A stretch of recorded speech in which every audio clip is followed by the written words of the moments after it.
तुम्हाला काही फक्त 2-3 उल्लेख सांगतो, प्रामुख्यानं ज्यांनी मनुस्मृती वाचली नाही त्यांच्याकरता माझा आग्रह असतो की आपल्यापैकी प्रत्येकानं मनुस्मृती वाचली पाहिजे. ज्याला ज्याला आपल्या धर्माचा अभिमान वाटतो त्या प्रत्येक माणसानं नव्हे, या देशातल्या मुस्लिमांनी पण मनुस्मृती वाचली पाहिजे, ख्रिश्चनांनी पण वाचली पाहिजे, ब्राह्मणांनी पण वाचली पाहिजे, सगळ्यांनी वाचली पाहिजे.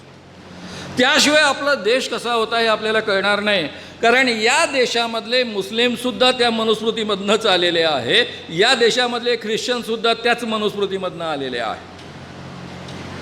2-4 उल्लेख मी तुमच्या पुढ्यामध्ये करतो. मनुस्मृतीमधला एक श्लोक आहे की ब्राह्मणों की सेवा करना ही शूद्रों का मुख्य कर्म है.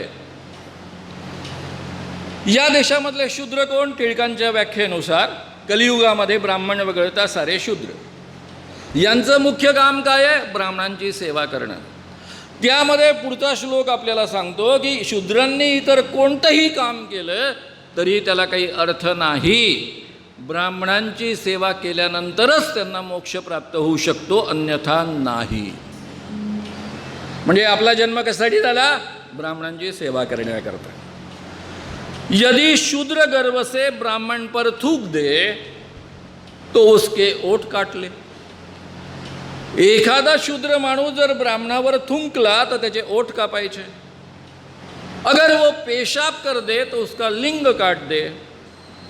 आता इथपर्यंत मी म्हणेल ठीक आहे बाबा, कोणी जर असं उद्दामपणे वागला, ब्राह्मणावर मुतला म्हणजे सू केली, त्याचं लिंग छाटून टाकलं, हेही समजण्यासारखं आहे.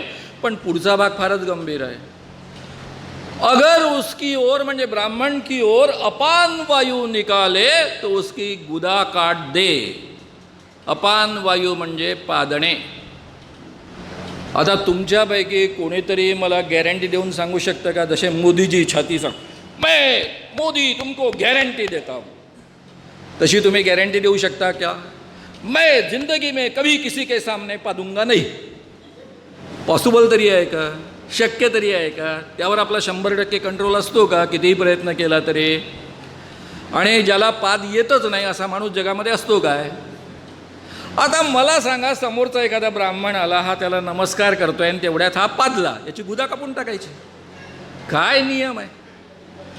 असले मी केवळ गंमत म्हणून काही नियम तुमच्या पुढ्यामध्ये मांडलेले आहे, पण मित्रांनो हे अत्यंत गंभीर प्रकरण आहे.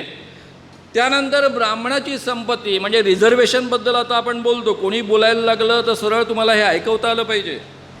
अरे हे रिझर्वेशन तर आत्ता आले सर्वसामान्य माणसांना, तुम्हाला तर 2500 वर्षापासून एक रिझर्वेशन होतं. राजा ने किसी भी परिस्थिति में ब्राह्मणों की संपत्ति अधिग्रहित नहीं करनी है. काही झालं, दुनिया इकडची तिकडे गेली तरी राजाने कोणत्याही परिस्थितीमध्ये ब्राह्मणाची संपत्ती ताब्यात घेऊ नये. हे रिझर्वेशन 1000 वर्षापासून होतं. बाकी आणखी रिझर्वेशन सांगू का? फार मजेशीर रिझर्वेशन्स आहे. ब्राह्मणांना कितीही लग्न करण्याचा अधिकार आहे. ब्राह्मण स्त्रीसोबत लग्न करण्याचा अधिकार नंबर 1, क्षत्रिय स्त्रीसोबत करण्याचा नंबर 2, शूद्र स्त्रीपर्यंत 4. तो 4 वर्णाच्या स्त्रियांशी लग्न करू शकतो, पण क्षत्रिय ब्राह्मण स्त्रीशी लग्न करू शकत नाही. वैश्य क्षत्रिय आणि ब्राह्मण स्त्रीशी लग्न करू शकत नाही, आणि शूद्र या तिन्ही वर्णांच्या स्त्रियांशी करू शकत नाही. म्हणजे तुम्हाला इतरांच्या स्त्रिया चालतात. एवढंच नव्हे तर पुढचे फार भयानक आहे. प्रत्येक राजाने यज्ञ केल्यानंतर ब्राह्मणाला जी दक्षिणा द्यायची त्यावेळेस दरवेळेस एक स्त्री दान करायची, असे स्पष्ट उल्लेख मनुस्मृतीमध्ये आहेत. म्हणजे स्त्रियांचा उपयोग काय? आणि त्यात भोग हा शब्द आलेला आहे, भोगण्यासाठी स्त्री द्यावी.